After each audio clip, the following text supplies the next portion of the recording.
Queridos amigos y hermanos, muy buenas tardes. Estamos nuevamente compartiendo con ustedes esta nueva lección, ya la número 12 de este programa, ¿no es cierto? Conversando la escuela sabática, lección 12, el sello de Dios y la marca de la bestia, segunda parte. Damos gracias a Dios por la oportunidad que tenemos de compartir con cada uno de ustedes estas temáticas tan especiales para nosotros como adventistas y que nos han permitido explorar las implicancias, no solamente las que se revelen, que es lo más importante, por supuesto, también lo que implica espiritualmente. Para esto, para conversar nuevamente, acompañados de nuestros queridos amigos y hermanos, ¿cierto? José Miguel, ¿cómo estás tú, amigo? Agradecido al Señor porque nos permite estar ya en las últimas lecciones de este trimestre, que siempre han sido un desafío para nuestra iglesia. Y esperamos que esta obviamente nos ayude a tomar decisiones de preparación para el tiempo que estamos viviendo. Así que ese es nuestro deseo también con esta conversación que vamos a tener. Así es, muchas gracias, José Miguel. Y Daniel, también te saludo, amigo, ¿cómo estás tú? Muy bien, muchas gracias, Luciano. Aquí también estamos viendo cómo va concluyendo este folleto, como muy bien decía José Miguel. Uno quisiera que se pudiera estirar mucho más tiempo, porque en realidad para nosotros como adventistas el mensaje de los tres ángeles es nuestro ADN, el ADN de nuestra misión. Así que obviamente tratando de ver de qué manera podemos tratar de apuntar a lo esencial dentro de este gran mensaje. Así, amigo.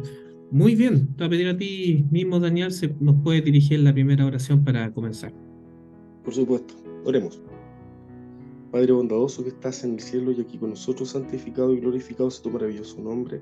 Te agradecemos por la bendición que nos das de poder abrir tu palabra, poder abrir también nuestro corazón a la influencia de tu Santo Espíritu, para que podamos discernir de alguna forma más profunda los conceptos que como adventistas, como miembros de este pueblo que tú has levantado con este mensaje especial, podamos comprender a fin de poder transmitir de manera adecuada el Evangelio eterno, Señor, a este mundo que tanto te necesita y, por supuesto, para poder apresurar tu venida.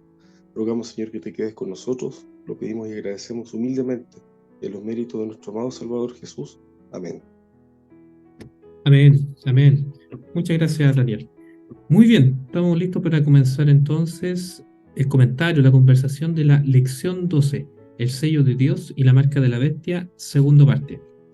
Nuevamente invitándonos a considerar el texto para memorizar del libro de Apocalipsis, capítulo 7, versos 2 y 3, que dice: Entonces vi a otro ángel que subía del este con el sello del Dios vivo, y clamó a gran voz a los cuatro ángeles, quienes habían recibido poder de dañar la tierra y el mar, y les dijo: No dañen la tierra, ni el mar, ni los árboles, hasta que sellemos en sus frentes a los siervos de nuestro Dios.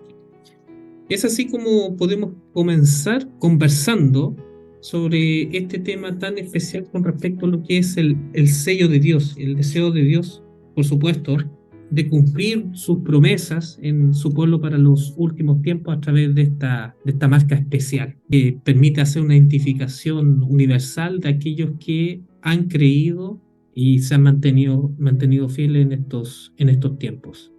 Al respecto, me gustaría hablar un poquito en términos introductorios y que nos permitimos tomar una parte del folleto que está al final, pero nos va a permitir también para desarrollar de una manera diferente esta temática.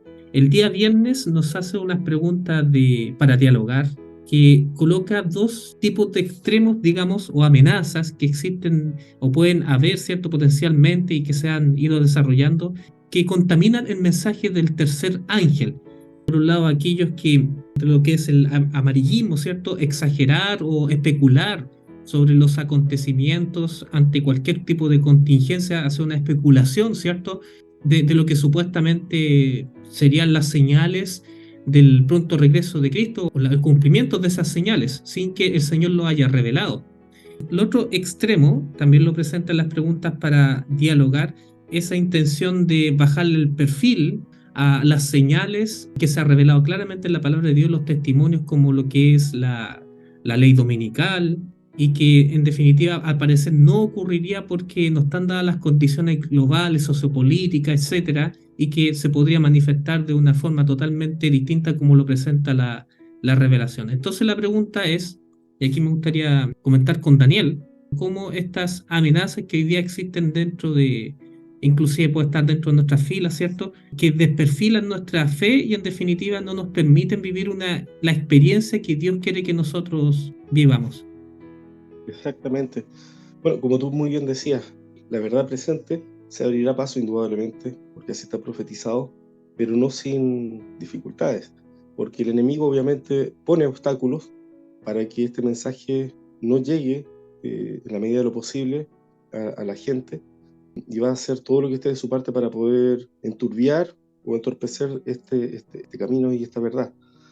Y como tú bien decías, por un lado está la incredulidad, que es muy fácil, digamos, de percibir en el mundo actual.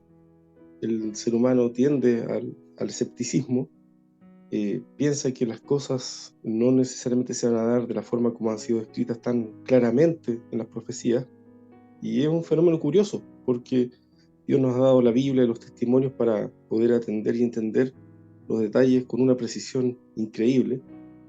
Y por otro lado, digamos, están aquellos que están tratando de reinterpretar o tratar de ver y aplicar en elementos prácticamente insólitos, todo como si tuviera una conexión profética. Entonces yo creo que la gran defensa para nosotros siempre va a estar en que conozcamos realmente lo que dice la palabra de Dios. Si nosotros vamos a aplicar a la ley y al testimonio, como dice Isaías 8:20, tenemos que ser entendidos respecto a la palabra. La defensa nuestra frente a cualquier error es un escrito está. Si nosotros no estamos sólidamente afirmados en lo que la Biblia y los testimonios han descrito para nosotros, obviamente que se va a abrir un terreno para la especulación. Entonces nosotros podemos ser cristianos equilibrados, que estén debidamente preparados y en estado de alerta, porque indudablemente lo que Dios nos dice que este periodo que estamos viviendo es un periodo para estar alerta, no es para estar dormidos ni medio expectantes, sino totalmente expectantes de lo que va a ocurrir, y por supuesto también con una misión activa, no simplemente como testigos de todo lo que pase, sino provocando de alguna forma el avance de los eventos en la medida que vamos cumpliendo con la misión. Claro que sí, ¿sabes? Mientras tú hablabas, Daniel, me acordaba del caso de Noé, inclusive. De hecho, en los tiempos de Noé no estaban dadas las condiciones para que se cumpliera la palabra de Dios. La palabra de Dios había sido claro con respecto a la necesidad de construir un arca, pero sin embargo no estaban las condiciones, digamos, en ese momento naturales, no existía lo que era la lluvia. Exacto. Entonces, ¿le creemos nosotros a las condiciones actuales o le creemos a la palabra de Dios? Indudablemente la palabra de Dios tenemos que creer. Entonces, es importante, ¿cierto?, poner el énfasis a lo que la revelación dice, obviamente sin excederse a lo que naturalmente se revela en la palabra de Dios, no pasar más allá de lo que Dios ha revelado en forma explícita, pero tenemos la palabra profética segura y como dice bien la palabra, podemos creer a los profetas y estaremos seguros, como dice 2 Crónicas 20:20. ¿Podrías compartirnos también, José Miguel, con respecto a lo que implica el hecho de que estando bien asentados, ¿cierto?, el mensaje profético seguro, estaremos redundantemente, ¿cierto?, seguros nosotros mismos en los tiempos que estamos viviendo? Nuestra seguridad está con relación a estar anclados en lo que es la palabra de Dios, ¿no? Y la revelación a través del tiempo, incluyendo nosotros como pueblo adventista, el don profético. O sea, tenemos prácticamente una luz maravillosa que ningún otro pueblo o ninguna otra generación ha tenido. Las otras generaciones tuvieron, obviamente, una luz, pero comparativamente con nosotros tenemos todo el testimonio del Antiguo y Nuevo Testamento, y agreguemos que en su misericordia el Señor nos entregó más luz a través, obviamente, de los testimonios. Así que de manera, si hay un pueblo que debiera tener claridad frente a los engaños satánicos, deberíamos ser nosotros como pueblo adventista. Y si vemos nosotros que hay, a través de la historia, algunos han dado paso falso al respecto, tiene que ver justamente con el abandono de la Biblia y el abandono de los testimonios. Así que quizás es una invitación importante, ¿no? El mensaje de los tres ángeles está ligado a la revelación divina, al mensaje profético, a ciertas condiciones, ciertos deberes especiales que Dios ha entregado para este tiempo y que no fueron para otras épocas. Entonces nosotros como pueblo adventista en este sentido tenemos una gran responsabilidad en lo que implica el llevar adelante el mensaje de los tres ángeles y particularmente el tercero. Así es, así. Muchas gracias, José Miguel. Entonces, estando colocada la fe en base a lo que Dios ha revelado, no perdemos de vista, por supuesto, cuáles son nuestras prioridades en el presente. De hecho, obviamente, ¿no es cierto?, desvirtuar de la forma como hemos estado mencionando, obviamente tiene la implicancia de no prepararse en el sentido que Dios llamó a prepararse. Así que hacemos bien, de acuerdo a la promesa bíblica, de creerle a los profetas. En este momento se aplica muy bien en estos tiempos de peligro, que Dios guardará a su pueblo de aquellos que han confiado completamente en Él. Al respecto, hay un tema que se desarrolla el día lunes en el folleto, que es lo que es la apostasía. Haciendo la mención de lo que conversamos, bueno, en términos introductorios, lo que conversamos también la semana pasada o antepasada, en realidad, con el mensaje del segundo ángel, haciendo esta distinción breve cuando dice aquí en el folleto también, lo trae a colación cuando dice: nuestro mensaje es sobre un sistema que ha engañado a millones. Aunque engañadas, estas personas son muy amadas por Cristo. Debemos tratarlas debidamente. Entonces, teniendo esa claridad justamente de que, trayendo a colación el mensaje del segundo ángel, el llamado es hacer justamente ese llamado que se hace referencia a Apocalipsis 18, salir de ahí por lo mío.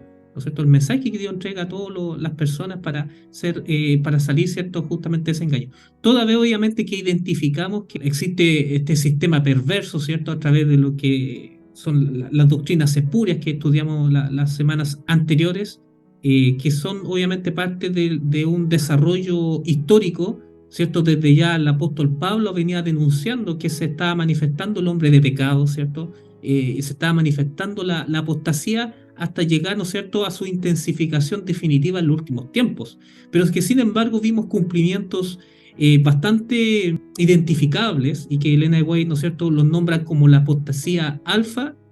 Lo escrito que podemos ver, ¿cierto?, lo identifica lo que ocurrió en la iglesia en sus inicios y que va a tener su proyección potencial, ¿no es cierto?, en los últimos tiempos con la apostasía omega. Al respecto, Daniel, si tú nos puedes introducir un poquito más con respecto a esta manifestación que se profetiza con respecto a lo que fue la experiencia con la apostasía alfa y su cumplimiento final con la apostasía omega. De hecho, lo que tú estabas mencionando al principio es bastante importante porque efectivamente, y creo que lo vimos la semana pasada, o antepasada, cuando se habló de Babilonia y de este vino, digamos, que se comparte con sus hijas, que están esparcidas a través del mundo en distintas denominaciones, con las que comparte distintos tipos de doctrinas erróneas. Bueno, en realidad, la lección generalmente hace esta aplicación que hemos visto quizás en muchas partes de la apostasía como algo asociado directamente y únicamente a la Iglesia Católica. Pero yo creo que no es menor el dato o el hecho de que en los testimonios nosotros tengamos este concepto de la apostasía alfa y omega, y se utiliza este término de apostasía porque tiene una íntima relación con la apostasía profética que se va a dar en el último periodo de la historia, en este tiempo final, en el tiempo del fin. De hecho, cuando uno va a Apocalipsis 3 y mira la iglesia de la Odisea, la tibieza espiritual que caracteriza este periodo, digamos, de la iglesia, es de apostasía, es una imagen de apostasía. La tibieza espiritual no es otra cosa. De hecho, tener que ser vomitado de la boca del Señor tiene que ver con el zarandeo. Y ahí hay un tema que para nosotros como adventistas nos atañe muchísimo, porque evidentemente los tentáculos de Babilonia, aunque no queramos admitirlo, en realidad pueden llegar perfectamente a nuestra propia iglesia cuando ciertos sectores o áreas de nuestra propia iglesia se abren justamente a doctrinas que están enraizadas en el catolicismo. Hemos hablado de la inmortalidad del alma, el espiritualismo, la misma apostasía alfa se conecta con este espiritualismo que abrazó Kellogg. el concepto del pecado original, que también lo hemos visto, también hay algunos sectores que se han abierto, digamos, esos conceptos, y esos son conceptos anclados en la bestia, en la doctrina de la bestia, de Babilonia. Entonces, nosotros vemos que efectivamente hay algunos forados dentro de la iglesia que evidentemente nos deberían preocupar y que deberíamos hacer esta asociación para nosotros mismos, no ver, digamos, que los que están amenazados en esta apostasía son los que están fuera de la iglesia, sino que nosotros mismos estamos afectados por ello. Y por eso es tan importante este tema del sábado mismo, porque el sábado de alguna forma nos reconecta, y la ley misma nos reconecta con nuestra identidad profética como pueblo adventista. Me explico. Hay otras denominaciones que, por ejemplo, que también guardan el sábado, pero la manera en que las profecías describen lo que nosotros enfrentaremos da a entender que tendremos que prepararnos para un escenario donde nosotros tenemos que tener muy claro quiénes somos y cuál es la misión y el mensaje que estamos cumpliendo. La cita del día viernes dice, por ejemplo, que el protestantismo extenderá su mano, ¿no es cierto?, a través de un abismo para tomarse del poder romano, y en una triple unión, ¿no es cierto?, Estados Unidos, el papado y el protestantismo se unirán contra el pueblo de Dios. Este es el fenómeno que nosotros no hemos logrado quizás distinguir en detalle. En el libro La Iglesia Remanente, la página 105, dice: el mismo nombre, Adventista del Séptimo Día, es una reprensión permanente para el mundo protestante. En él se halla la línea de demarcación entre los que adoran a Dios y los que adoran a la bestia y reciben su marca. O sea, resulta curioso cuando uno mira este tipo de citas, que aún dentro de nuestra propia iglesia puede que no seamos tan conscientes de ello. Nosotros vemos a los católicos, o la iglesia, o el sistema católico, mejor dicho, porque no es la gente así, sino que es el sistema papal, como algo bien lejano a nosotros, y muchos consideran que los evangélicos, el mundo protestante en general, es nuestro ambiente. Ahí están nuestros primos, nuestros hermanos más cercanos, y tendemos lazos con ellos, donde compartimos, entre comillas, estilos de adoración, y por supuesto también maneras de pensar en cuanto a la religión, con el objetivo de bajar barreras. Entonces, en muchos lugares, alguna iglesia incluso han invitado, incluso, y esto lo podemos decir porque son hechos conocidos, artistas evangélicos, predicadores evangélicos, para que nos compartan no solamente su música, sino también sus prédicas, sus maneras de vivir la fe. En vez de nosotros ser una influencia para el mundo cristiano, estamos recibiendo todos estos influjos externos. Entonces yo creo que, claro, la preocupación nuestra, y al entender estos conceptos, nos tiene que llevar a despertar. Hay una apostasía que se conecta, que tiene que ver con esta apostasía indicada que afectaría a la cristiandad, pero que de alguna forma también nos toca y nos afecta a nosotros, y obviamente tenemos que estar preparados para ello. Termino solamente con una cita donde se habla justamente de esta alarma y este sentido de alerta que los testimonios nos transmiten. El gran pecado, dice en el Conflicto de los Siglos, la página 22, el gran pecado de los judíos consistió en que rechazaron a Cristo. El gran pecado del mundo cristiano iba a consistir en que rechazaría la ley de Dios, que es el fundamento de su gobierno en el cielo y en la tierra. Entonces, nosotros vemos que aquí está hablando del mundo cristiano como una línea, nuevamente una línea de demarcación entre lo que nosotros somos como pueblo adventista y el resto del mundo cristiano. Y en nuestro nombre, una línea de demarcación entre nosotros y el mundo protestante. Tenemos que tener conciencia de esta misión, conciencia de esta tarea, y ver cómo la ley de Dios cumple un rol fundamental en este contexto, y obviamente en particular el día sábado. Claro que sí, amén. Muchas gracias, Daniel. Al respecto, José Miguel, ¿podríamos agregar más al respecto de, bueno, hemos hablado, ¿no es cierto?, anteriormente, tú nos has hablado también al respecto de lo que son los pilares, ¿cierto?, que es el lugar donde nosotros podemos encontrar nuestras bases, ¿cierto?, los hitos que se revelaron para nuestra iglesia en los últimos tiempos, y cómo esto puede ser o es de salvaguarda para no participar y no tener la necesidad de ir a buscar lo que indicaba Daniel, la teología, digamos, protestante, sino más bien lo que el Señor nos ha presentado para nuestros tiempos. Bueno, el Señor claramente nos dejó una delimitación a partir del año 1844. Cristo Jesús cambia su obra intercesora en el santuario celestial con implicancias para la tierra. No solamente cambia o pasa del lugar santo al lugar santísimo y nada más sucede en la tierra, muy por el contrario. Eso tiene implicancias, y el Espíritu parecía es bien claro al respecto, ¿no? De ese momento en adelante, Cristo entra al lugar santísimo, cierra la puerta al lugar santo y abre la puerta al lugar santísimo. Y en ese momento nosotros como pueblo, que hemos sido llamados, digamos, con un objetivo especial, con una misión particular, debiéramos entrar, digo debiéramos porque no necesariamente, y Daniel algo ya estaba mostrando algunos hechos concretos, ¿no? No necesariamente hemos estado como pueblo entrando junto a Cristo al lugar santísimo, sino por el contrario, hemos estado abriendo una puerta que el Señor cerró, que es la puerta del lugar santo, que tiene que ver con todas las generaciones anteriores al adventismo, que son las religiones protestantes, en este caso, o los movimientos protestantes, y ni hablar el catolicismo, obviamente, que lleva el sello de la bestia, el hombre hombre de pecado, el cuerno pequeño. Bueno, esos son los aspectos que tienen que ver, digamos, con un punto central.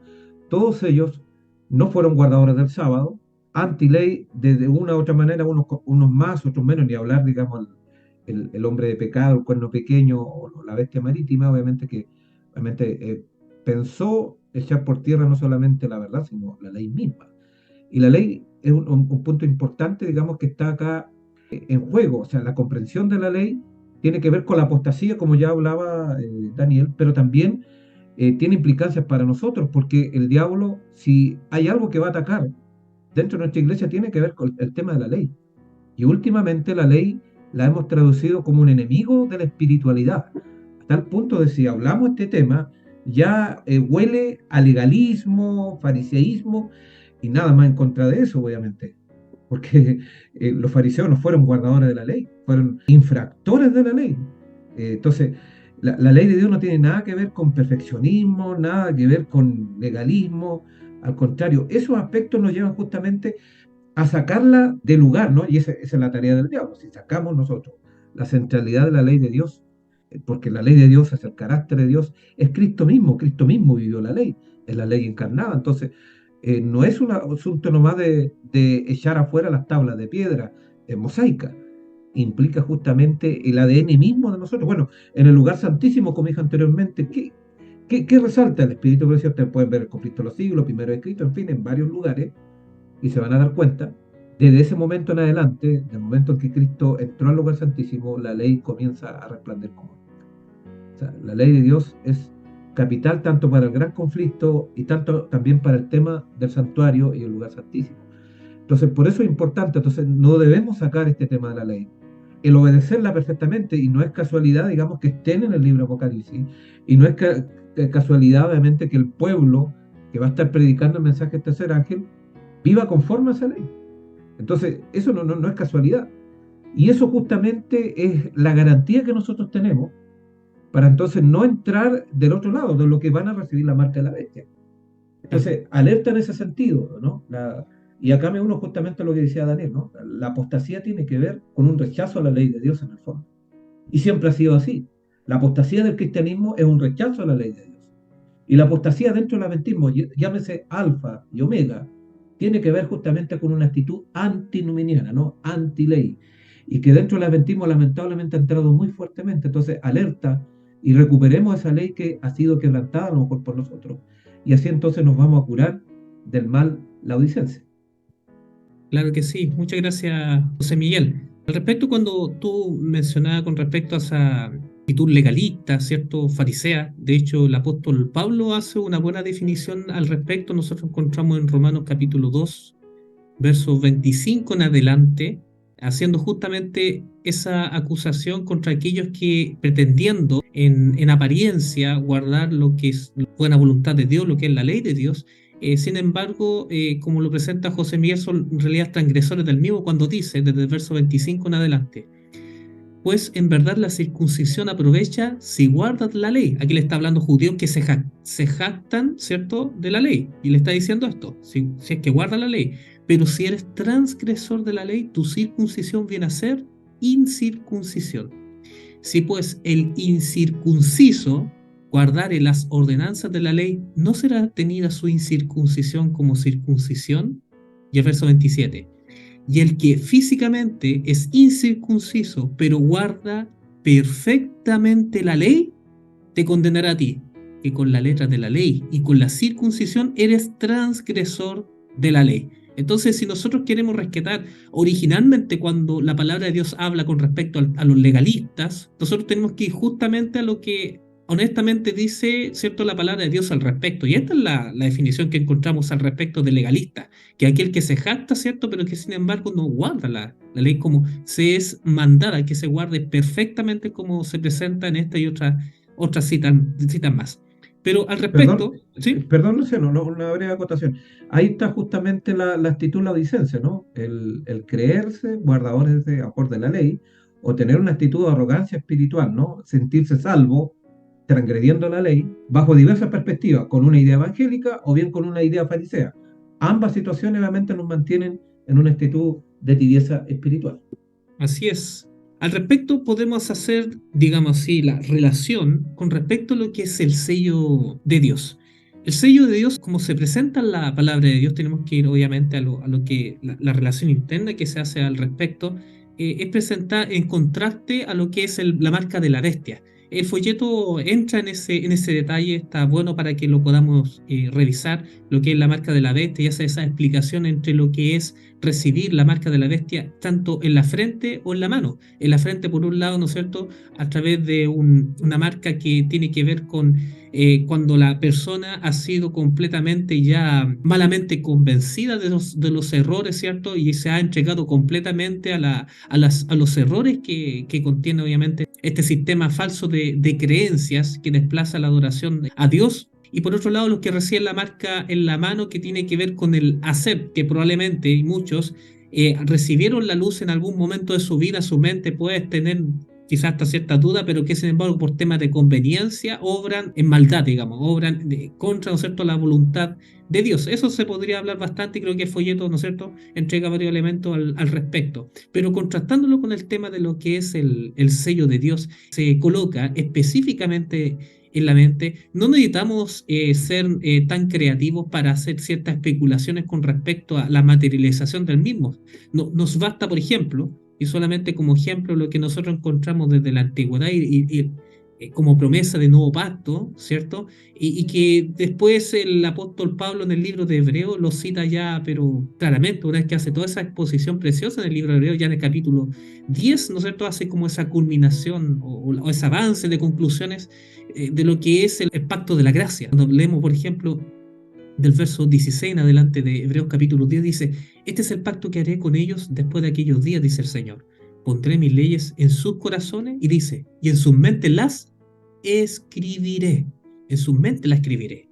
Entonces, cuando habla, ¿cierto?, en esos términos de lo que es la intervención de Dios en las mentes, tiene que ver con algo concreto, que es la intervención de Cristo para que podamos obedecer, para que podamos andar de acuerdo a la voluntad de Dios, no por fuerza propia, sino por la intervención que Dios hace, porque de hecho la obediencia, como Dios demanda, es don de Dios.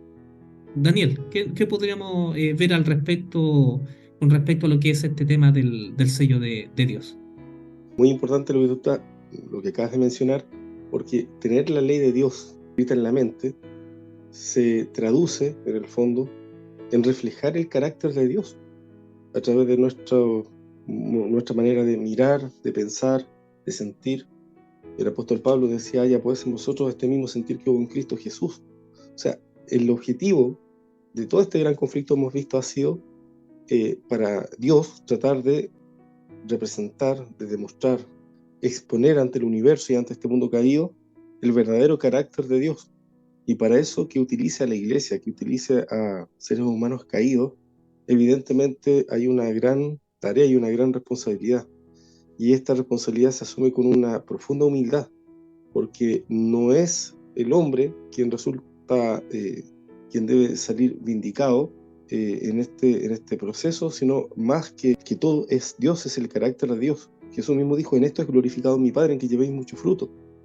A través de la obra de la santificación, a través de esta obra que graba la ley de Dios en nuestro corazón, es Dios quien sale glorificado, Dios quien sale vindicado. Y nosotros tenemos el privilegio, la oportunidad de poder ser instrumentos en sus manos. Entonces, cuando nosotros miramos el contexto de este asunto, digamos, en su verdadera dimensión, nos damos cuenta de que en realidad el tema del sábado tiene que ver con algo mucho más profundo que una lealtad intelectual, una adherencia intelectual a la verdad. Tiene que ver con un sentido de pertenencia. De hecho, la palabra sello contiene estos dos elementos, porque por un lado, el sello se relaciona con el proceso del sellamiento, ¿cierto? tiene que ver con una constatación jurídica de estatus con el cual la persona va a quedar frente al cielo, o sellado para vida eterna, o con la marca de la bestia para ser contado entre los perdidos. Pero también hay otro elemento dentro del sello que tiene que ver con este sentido de autoridad, de pertenencia. Y eso nos recuerda las palabras de Cristo cuando Él decía: mis ovejas oyen mi voz y me siguen. Cuando nosotros pensamos en Cristo, pensamos en que somos realmente propiedad suya, le pertenecen a Él nuestros pensamientos, nuestros sentidos, nuestros afectos por completo, porque como dice la hermana White, no somos de Cristo a menos que lo seamos totalmente. Y en ese sentido, la obediencia a la ley, la real obediencia a la ley, se conecta con una profunda entrega del corazón. Me gusta mucho creo que es una matutina que se llama Ser semejante a Jesús. La página 65 es maravillosa entera, pero voy a leer una parte de esto porque yo creo que se conecta muy bien con este pensamiento. Dice: los que aman a Dios con todo el corazón amarán también todos sus mandamientos. El corazón santificado está en armonía con los preceptos de la ley de Dios porque son santos, justos y buenos. El carácter de Dios no ha cambiado. Él es el mismo Dios celoso como lo fue cuando dio su ley sobre el Sinaí y la escribió con su propio dedo sobre las tablas de piedra. Los que pisotean la santa ley de Dios pueden decir: estoy santificado, pero el ser verdaderamente santificado y pretender tener la santificación son dos cosas diferentes. El Nuevo Testamento no ha cambiado la ley de Dios. El carácter sagrado del sábado, del cuarto mandamiento, está tan firmemente establecido como el trono de Jehová. Juan escribió: todo aquel que comete pecado infringe también la ley, pues el pecado es infracción de la ley. Y sabéis que Él apareció para quitar nuestros pecados y no hay pecado en Él. Todo aquel que permanece en Él no peca. Todo aquel que peca no le ha visto ni le ha conocido. 1 Juan 3, versículos 4 al 6. Y luego continúa la sierva del Señor diciendo: estamos autorizados a tener la misma apreciación que tuvo el amado discípulo hacia quienes pretenden permanecer en Cristo y ser santificados mientras viven en la transgresión de la ley de Dios. Él se encontró con la misma clase de personas que nosotros. Dijo: hijitos, nadie os engañe. El que hace justicia es justo como Él es justo. El que practica el pecado es del diablo, porque el diablo peca desde el principio. Para esto apareció el Hijo de Dios, para deshacer las obras del diablo. Aquí el apóstol habla en términos claros al considerar el tema, dice la sierva del Señor. Entonces yo creo que la claridad con la que vincula el sábado a este proceso de santificación es tal que va más allá de lo que muchas veces nosotros vemos de manera superficial. Tiene que ver con el carácter, tiene que ver con la transformación de la mente, tiene que ver con la conversión, tiene que ver con el milagro de la intervención divina, tiene que ver con este poder sobrenatural que está disponible para nosotros ahora durante el tiempo de gracia. Se conecta, por supuesto, con la parábola de las 10 vírgenes. Las 10 vírgenes esperaban al esposo, como los adventistas todos esperamos que el esposo llegue. Pero otra cosa muy diferente es estar preparados para la llegada del esposo. Si no tenemos aceite en nuestras lámparas, y sabemos que el aceite es la presencia del Espíritu Santo en nuestras vidas, entonces no estamos realmente esperándolo, no estamos realmente amando y procurando su venida. El sábado se va a constituir en un elemento que va a distinguir al pueblo de Dios no por una lealtad intelectual, sino por el carácter que van a representar frente a Dios, frente al mundo, digamos, representando el carácter de Dios en ese contexto. Amén, amén. Creo que es súper claro lo que acabas de compartir, Daniel. Muchas gracias. Me gustó mucho justamente este principio que tú expones aquí, que con respecto a lo que es la naturaleza misma de la ley de Dios, no como meramente que por lado y lado se le entrega cierta categoría de meras ordenanzas superficiales. De hecho, por un lado, el pensamiento legalista, ¿cierto?, apela justamente a las conductas externas o meramente a lo visible. Eso no es parte de lo que es la voluntad del Señor. Y aquellos que apelan diciendo que en realidad no deberíamos fijarnos en eso, sino tener una cuestión más bien, una relación más subjetiva, profunda con el Señor, también ven en la ley de Dios exactamente bajo esos mismos términos. Pero sin embargo, nosotros vemos la naturaleza espiritual de la voluntad de Dios expresada a través de su ley. Al respecto, hay una cita que nos compartió aquí José Miguel ahí por interno, y me gustaría compartirla con usted, que se encuentra en el libro En los lugares celestes, página 148. Decimos bien la cita ahí para que, si usted quiere rescatarla ahí, pueda tenerla a mano. Dice: como resultado de la desobediencia de Adán, cada ser humano es un transgresor de la ley vendido al pecado. A menos que se arrepienta y convierta, está bajo las ataduras de la ley, sirviendo a Satanás, cayendo en los engaños del enemigo y llevando testimonio contra los preceptos de Jehová. Pero por la perfecta obediencia a los requerimientos de la ley, el hombre es justificado. Solamente mediante la fe en Cristo es posible una obediencia tal. Los hombres pueden comprender la espiritualidad de la ley, pueden reconocer su poder como revelador del pecado, pero son incapaces de hacer frente al poder y los engaños de Satanás a menos que acepten la expiación hecha para ellos en el sacrificio vicario de Cristo, quien es nuestra expiación. Una cita bastante iluminadora al respecto del carácter espiritual profundo, ¿cierto? Que es de lo que son los mandamientos del Señor. De hecho, trayendo a colación una conversación, conversamos, Daniel, hace poquito por teléfono cuando hablábamos con respecto también de este tema de la naturaleza espiritual de la ley, que de hecho el mismo contenido de los 10 mandamientos lleva esa profundidad, solamente como ejemplo lo que es el 10º mandamiento. El 10º mandamiento, de hecho, rompe esa teoría, esa lógica artificiosa de decir que la ley de Dios tiene que ver con de meros requerimientos, digamos, externos, y que la transgresión del mismo tiene que ver, en ese caso, con algo externo, pero que no tiene que ver con lo profundo. Y se hace ese desligue, ¿cierto?, del concepto de pecado, pero que sin embargo nosotros vemos en el 10º mandamiento que apela justamente a esa profundidad cuando habla del no codiciarás, porque ahí va a un tema de motivación. Entonces hay algo mucho más profundo que Dios quiere y puede intervenir en nuestras vidas para que andemos espiritualmente de acuerdo a sus requerimientos. Al respecto, José Miguel, si no, nos puede también ahí comentar con respecto a esto, cómo se relaciona con el sello de Dios, que es el tema que estamos revisando ahora. Bueno, es interesante que el sello de Dios tiene que ver con lo que ya hemos estado hablando, ya a lo mejor lo hemos reiterado en varias ocasiones, ¿no? Tiene que ver justamente con la ley de Dios en nuestros corazones. Y de paso, el sello de Dios es un proceso, estamos en tiempo de sellamiento, ¿eh? Es sinónimo a hablar de estamos en tiempo de prueba, estamos en el juicio investigador, estamos en el tiempo de gracia, y quizás el tiempo de gracia es el que más usamos, ¿no? Como un lenguaje más, no nos genera a lo mejor tanto conflicto, pero en realidad estamos en el tiempo de sellamiento. Dios nos está preparando, obviamente, para que podamos pasar y podamos estar en pie en el tiempo de angustia, ¿no? Ser parte de los 144.000. De hecho, el versículo de memoria tiene que ver con eso, ¿no? Los acontecimientos externos que ya hemos hablado, que a lo mejor estamos tan preocupados de lo externo que nos hemos olvidado de nuestra parte interna, de nuestra preparación espiritual. Tienen que ver justamente con eso. O sea, los acontecimientos dependen de una u otra manera también de lo que esté pasando por el pueblo de Dios acá en la tierra. Porque obviamente Dios está esperando de que madure su pueblo, ¿no? Y ahí están los dos tiempos en el libro de Apocalipsis, capítulo 14, ¿no? La hora del juicio investigador a partir del año 1844, y también está la hora de la cosecha. Y la hora de la cosecha tiene que ver justamente y precisamente con el tema del sello de Dios. ¿Ya? El sello de Dios que tiene que ver justamente con nuestro carácter, con un carácter, digamos, conforme a la ley de Dios.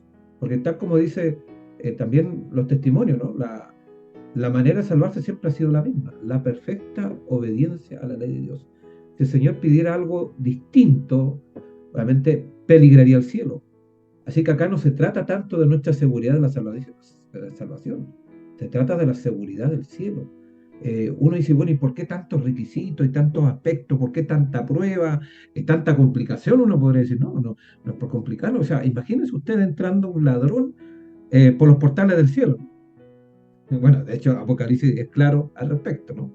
Esto es muy claro, obviamente, que no va a entrar ninguna persona transgresora a la ley de Dios. No puede entrar porque volvería otra vez el tema del gran conflicto. Y el Señor lo que quiere es terminar con este punto. Obviamente, por eso el juez dice que peligraría el cielo si las condiciones fueran distintas. Entonces, el sello de Dios, que es lo que es prácticamente una señal, una garantía, digamos, de que el pueblo de Dios, el Hijo de Dios, está conforme a las condiciones para entrar al reino de los cielos. Claro que sí. Muchas gracias, José Miguel. Habiendo ya tocado, bueno, pudimos tocar algunos tópicos bastante importantes con respecto a este tema del sello de Dios y la marca de la bestia. En este caso fue la segunda parte. La semana pasada pudimos hablar con respecto a temas también muy importantes del mismo. Podemos decir que, bueno, pudimos cierto cumplir con compartir con cada uno de ustedes esta reflexión, esta conversación que esperamos pueda ser de la mayor utilidad, pero también viendo el precioso mensaje de Dios que nos desafía tener un encuentro más significativo con Él, al precioso llamado que nos hace para que podamos participar de este llamado de intervenir en nuestros corazones, en nuestras mentes, para recibir en definitiva su sello. Quiero invitar José Miguel para que nos podamos ya despedir, ¿no es cierto?, con una oración para ya terminar esta conversación. Te agradecemos, Padre, por tu palabra, por ser parte de tu pueblo, por la luz que nos has dejado, Señor, y al mismo tiempo nos desafías para prepararnos para los últimos acontecimientos, los últimos hitos, Señor, del tiempo del fin. Y Padre eterno, de manera particular te pido que nos ayudes en este tiempo de sellamiento a vivir conforme a tu palabra, conforme a tu santa ley. Haz que el carácter de Cristo pueda ser reflejado en nuestras vidas, porque es el gran testimonio que vamos a dar para que la mayoría de tu pueblo que está en Babilonia pueda salir de ella. Padre, que estas lecciones sigan trabajando en nuestras vidas, en nuestros corazones.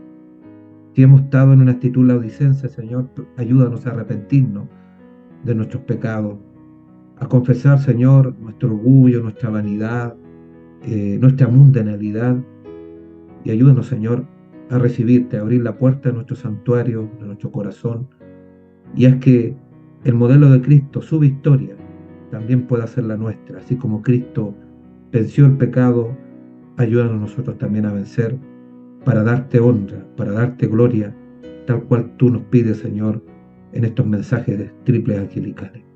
Gracias te damos, Señor, por sus bendiciones. Esto lo rogamos en el nombre precioso de nuestro amado Señor Jesucristo. Amén. Amén. Amén.